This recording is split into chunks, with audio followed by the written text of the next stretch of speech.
Welcome to math axis. तो आज का जो हमारा वीडियो है आप सभी आईसीएसई क्लास 9 एंड क्लास 10 के स्टूडेंट्स के लिए बहुत ज़्यादा इंपॉर्टेंट होने वाला है। जैसे कि आपने वीडियो का थंबनेल तो देख ही लिया होगा और आपको समझ में आ गया होगा कि आज का हमारा वीडियो किस टॉपिक पे है।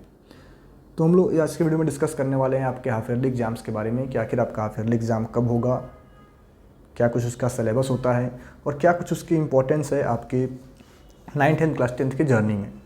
देखो, जो आपका हाफ ईयरली एग्ज़ाम होता है ना, ये बहुत ही इंपॉर्टेंट रोल प्ले करता है आपके पूरे ओवरऑल डेवलपमेंट में। आपके पूरे ओवरऑल कह लो, आपका क्लास 9 या फिर क्लास 10th का ओवरऑल परफॉर्मेंस कैसा रहेगा, वो कहीं ना कहीं बहुत हद तक हाफ ईयरली एग्जाम्स पे डिपेंड करता है। बहुत सारे बच्चों के दिमाग में ऐसा होता है कि हम तो अपना एनुअल एग्ज़ाम अच्छा करेंगे, हाफ ईयरली में क्या ही पढ़ना, हाफ ईयरली को क्यों पढ़ने जाएँ, हम एनुअल में अच्छा कर लेंगे। लेकिन मैं आपको बता दूं, अगर आप अपने हाफ ईयरली एग्जाम्स में बहुत कुछ अच्छा नहीं कर रहे हो तो एनुअल एग्ज़ाम में अच्छे मार्क्स आने के या फिर बहुत अच्छा होने का बहुत ही कम चांसेस होता है, कलो ना के बराबर होता है। तो आप अगर अपने वाकई क्लास 9th या फिर क्लास 10th में आप चाहते हो कि आपके मोर देन 90% मार्क्स आपके आएँ, आपके फाइनल एग्ज़ाम्स में, आपके बोर्ड एग्ज़ाम्स में मोर देन 90% मार्क्स आएँ, तो कहीं ना कहीं आपको हाफ ईयरली एग्ज़ाम्स में बहुत अच्छा करना होगा। क्योंकि अगर आप हाफ ईयरली में अच्छा नहीं करोगे तो आपके एनुअल एग्ज़ाम्स में अच्छे मार्क्स आने के चांसेस बहुत ही कम हैं। ठीक है, आपको लास्ट में कह लो बहुत ज़्यादा मेहनत करना पड़ेगा अच्छा मार्क्स स्कोर करने के लिए। तो आप अपने हाफ ईयरली एग्ज़ाम के इंपॉर्टेंस को समझो, और अगर खास करके आप क्लास 10th के स्टूडेंट हैं तो कहीं ना कहीं जो आपका 20 मार्क्स ईच सब्जेक्ट में, जो आपका 20 मार्क्स है इंटरनल मार्क्स, जो कि आपको इंटरनल मार्क्स 20 मार्क्स स्कूल की तरफ से आपके हर एक सब्जेक्ट में आप बच्चों को दिया जाता है, वो उसके कुछ एक कह लो क्राइटेरिया आपका हाफ ईयरली एग्ज़ाम भी होता है। अगर आप हाफ ईयरली एग्ज़ाम में अच्छा परफॉर्मेंस करोगे तो आपका स्कूल मैनेजमेंट आपके सब्जेक्ट टीचर को लगेगा कि बच्चा बहुत पढ़ने में अच्छा है, बच्चे का सब्जेक्ट नॉलेज अच्छा है, तो आपको इंटरनल मार्क्स में मैक्सिमम मार्क्स देने की कोशिश करेंगे। बट अगर आप हाफ ईयरली एग्ज़ाम ही ख़राब कर दोगे तो उनके दिमाग में ऐसा जाएगा कि अच्छा नहीं कर रहा है, आपको इंटरनल में फुल मार्क्स नहीं मिलेंगे, इंटरनल में आपको 18 मार्क्स 19 मार्क्स नहीं मिलेंगे, मार्क्स आपको कम मिलेंगे। तो अगर आपको इंटरनल में मार्क्स अच्छा चाहिए, जो भी बच्चे क्लास 10th में हैं इस साल, अपने बोर्ड एग्ज़ाम में आपको जो स्कूल से 20% मार्क्स मिलना है वो आपको अच्छा चाहिए, तो आप हाफ ईयरली एग्ज़ाम्स में अच्छा करने की कोशिश करो। साथ ही साथ जो आपका हाफ ईयरली एग्ज़ाम होता है, कह लो कहीं ना कहीं हाफ ऑफ द सिलेबस इसमें आ रहा होता है। हाफ ऑफ द सिलेबस आपके पूरे ईयर का हाफ ईयरली एग्ज़ाम में आ रहा होता है। और कुछ स्कूल में तो मैंने देखा है कि 60% सिलेबस वो लोग हाफ ईयरली एग्ज़ाम में कवर कर रहे होते हैं। तो अगर आप इन 60% सिलेबस को पढ़ के अभी से इन पे एक अच्छा अपना ग्रिप बना लोगे, इनको अभी से अच्छे से आप प्रिपेयर कर लोगे, तो लास्ट में आपको बहुत ही कम एफर्ट लगाना होगा बाकी 40% सिलेबस को प्रिपेयर करने में, या फिर जब आपका एनुअल एग्ज़ाम आएगा, आपका बोर्ड एग्ज़ाम आएगा, तो आपको बहुत कम एफर्ट मारना होगा इन 60% सिलेबस को प्रिपेयर करने में, क्योंकि आपके एनुअल एग्ज़ाम में तो फुल सिलेबस आ रहा होगा। तो आप अपने हाफ ईयरली एग्ज़ाम को काफ़ी सीरियस लें, बहुत ही ईजी ना लें।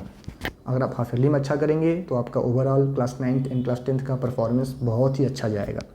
ठीक है, साथ ही साथ अगर हम लोग बात करें कि आपके हाफ ईयरली एग्ज़ाम में और कितने दिन बचे हुए हैं, तो मेरा ऐसा मानना है कि आपके हाफ ईयरली एग्ज़ाम्स में अगर देखा जाए तो आज के बाद से 45 डेज का समय बचा हुआ है।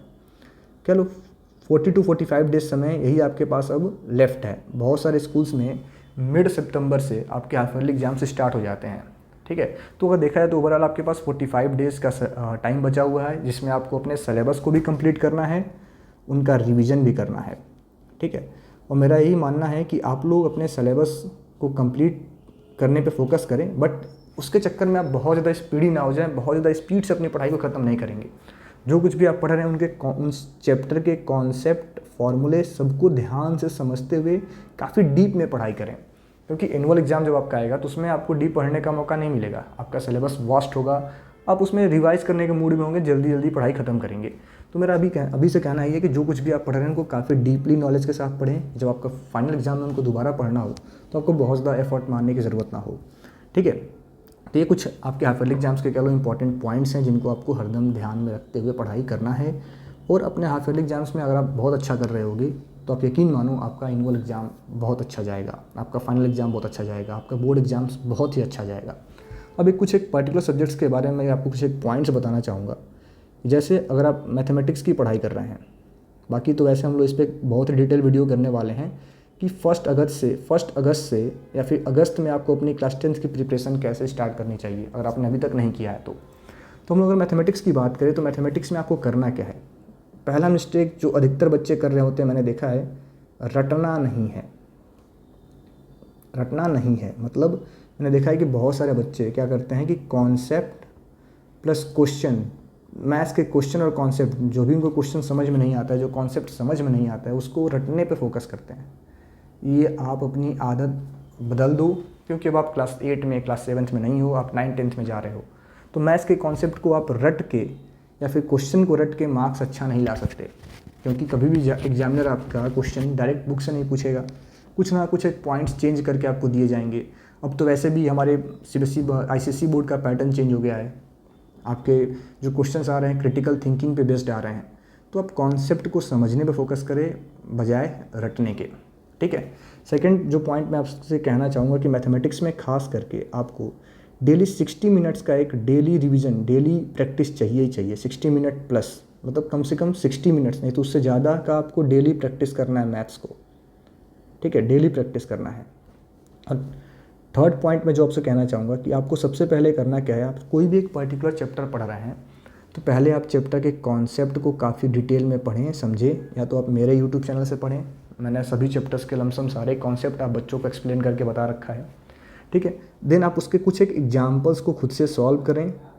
एग्जाम्पल्स करने के बाद से आप अपने एक्सरसाइज की तरफ जाएँ, और जब आप एक्सरसाइज के क्वेश्चंस कर लें तो आप PYQs पे थोड़ा फोकस करें, ठीक है। अगर आप मैथमेटिक्स के सभी चैप्टर्स में इतना कर लेते हैं, कॉन्सेप्ट समझ लेते हैं, एग्जाम्पल्स लगा लेते हैं, एक्सरसाइज कर लेते हैं, PYQs कर लेते हैं, तो आपको अलग से कोई भी एक बहुत एक्स्ट्रा बुक पढ़ने की ज़रूरत नहीं है, ठीक है। इतना अगर आप कर लेते हो तो आपके लिए बहुत ही ज़्यादा बेस्ट है। देन अगर फोर्थ पॉइंट की हम लोग बात करें, अब बहुत जल्द मैं आप लोगों के लिए एक वीडियो बना रहा हूँ जिसमें आपको एक बहुत ही अच्छी किताब, बहुत ही अच्छी बुक आपको सजेस्ट की जाएगी, जो आपके होने वाले बोर्ड एग्जाम के प्रिपरेशन में आपका बहुत ज़्यादा हेल्प करेगा, ठीक है। देन अगर हम लोग फिजिक्स की बात करें कि फिजिक्स में आपको अपनी प्रिपरेशन कैसे करनी है, देखो फिजिक्स में क्या करना है आपको, सबसे पहले तो आपको फिजिक्स में करना क्या है कि स्टडी फार्मूला प्रॉपरली, जो भी फार्मूला दिया गया है उसको प्रॉपरली पढ़ो, फार्मूला प्रॉपरली पढ़ो, कॉन्सेप्ट को प्रॉपरली समझो और न्यूमेरिकल्स को सॉल्व करो। फिजिक्स में आपको ये काम करना है। दूसरा काम आपको इंपॉर्टेंट काम जो करना है, फार्मूला शीट प्रिपेयर करना है, फार्मूला शीट, ठीक है। ये आपको खुद से प्रिपेयर करना है। अगर आप खुद से प्रिपेयर नहीं कर पा रहे हैं तो मैं वीडियो के लिंक में फिजिक्स एंड मैथ्स दोनों के ही फार्मूला शीट का लिंक दे दूंगा। दोनों का मैंने बाकायदा एक फार्मूला शीट बना रखा है जिसका लिंक आपको वीडियो को डिस्क्रिप्शन में मिल जाएगा। वो आपका बहुत ज़्यादा हेल्प करेगा, जिसमें हर एक चैप्टर के सभी इंपॉर्टेंट फार्मूलेज आपको प्रोवाइड किए गए हैं, ठीक है। तो ये कुछ काम आपको फिजिक्स में करने हैं, ठीक है। तो ये हमारा कुछ एक कह लो इंपॉर्टेंट पॉइंट्स था कि आप अपने बोर्ड एग्जाम्स की प्रिपरेशन कैसे करेंगे। हिस्ट्री सिविक्स ज्योग्राफी के लिए मैं इतना ही कहना चाहूँगा कि आप जो भी आपके आंसर्स हैं उनको पॉइंट वाइज पढ़ो, पॉइंट वाइज अपने आंसर लिखो, चैप्टर्स को समझने पर फोकस करो, स्टोरी टाइप में चैप्टर को समझो, उसको रियलाइज़ करो, बाकायदा रटने से बचो, ठीक है। तो ये कुछ हमारे इंपॉर्टेंट पॉइंट्स हैं जिनको आपको फॉलो करना है अपने होने वाले हाफ ईयरली एग्जाम्स में। और आपका हाफ ईयरली एग्जाम का जो एक्सपेक्टेड डेट होगा वो 15 सितंबर से लेकर के 15 अक्टूबर के बीच में आपके हाफ ईयरली एग्जाम सभी स्कूल्स में कंडक्ट हो जाएंगे। तो ये आपका हाफ ईयरली एग्जाम का एक्सपेक्टेड डेट है, इसके अकॉर्डिंग आप अपनी प्लानिंग करें। Thank you. और अगर वीडियो अच्छा लगा है तो अपने दोस्तों के साथ ज़रूर शेयर करें।